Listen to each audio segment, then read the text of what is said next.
many people, I suppose, the connection that Britain has got with Cyprus is, quite a significant one. And again, for people who are a little bit unfamiliar with the history, does one of you just want to give us a sort of Jay? Do you want to give us a little brief history of what happened to Cyprus in 1974?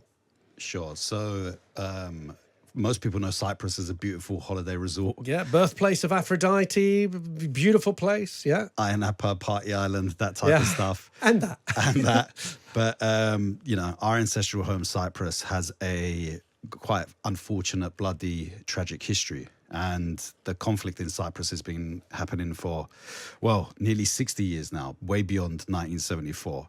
And so, but in a nutshell, it was a British colony, and there was an uprising to get rid of Britain.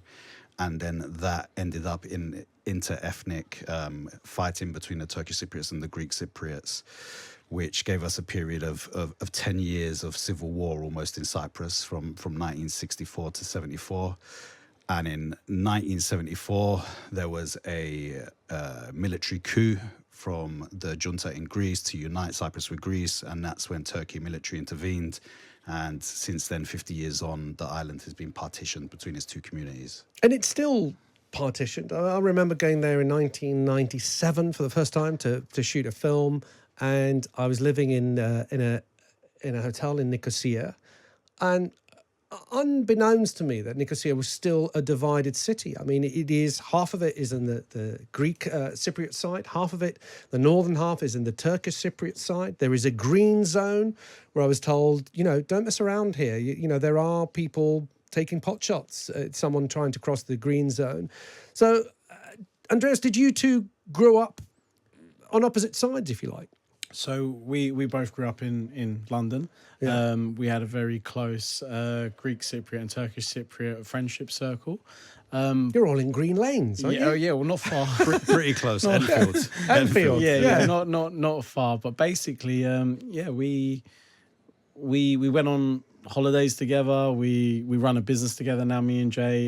He was best man at my wedding as well. But always, we had a very different perspective growing up of what happened on the island.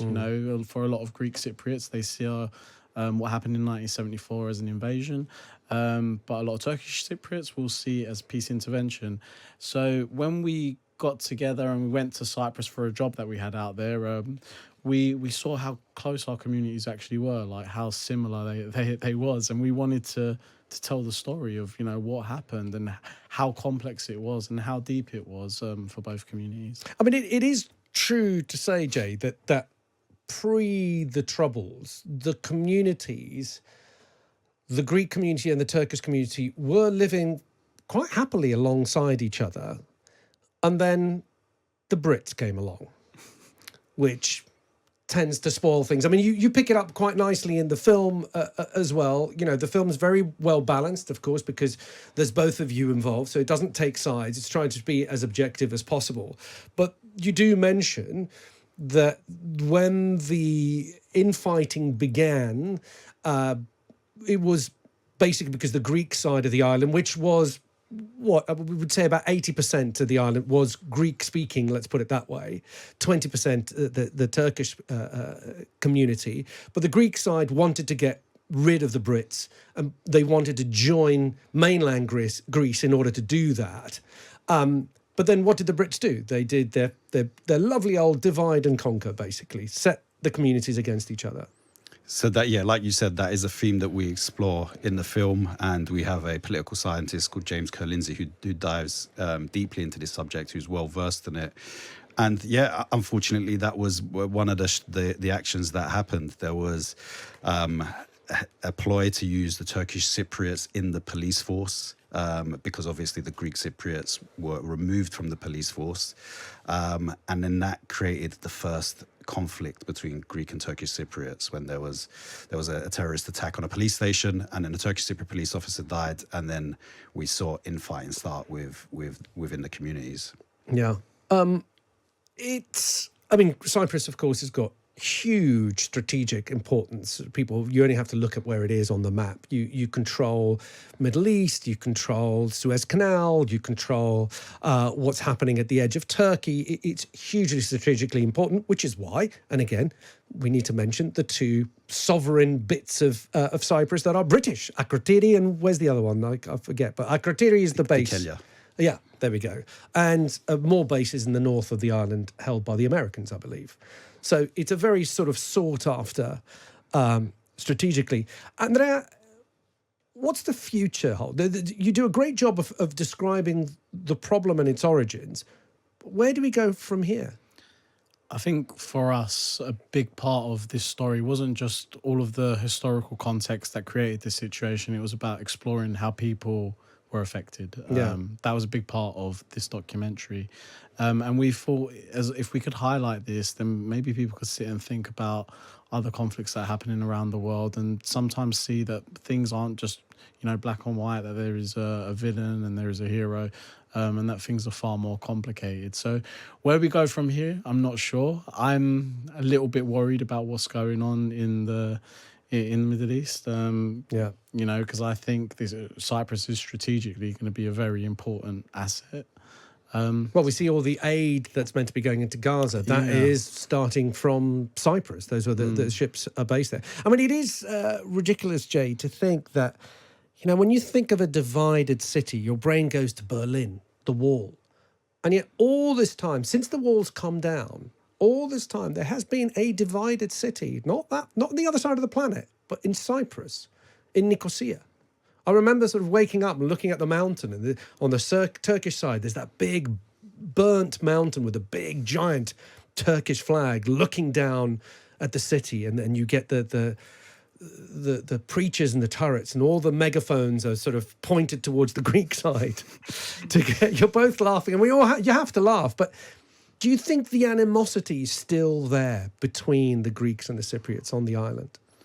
So, I mean, we're actually flying there tomorrow because our film's showcasing at the Cyprus Film Festival. So we'll be in Nicosia and seeing the sites that you've mentioned. Is the animosity still there? Well, truthfully, yes. The mainstream institutions and organizations perpetrate that animosity, which is why we are here to sort of produce a film that creates more empathy and understanding between the trauma that both communities have shared.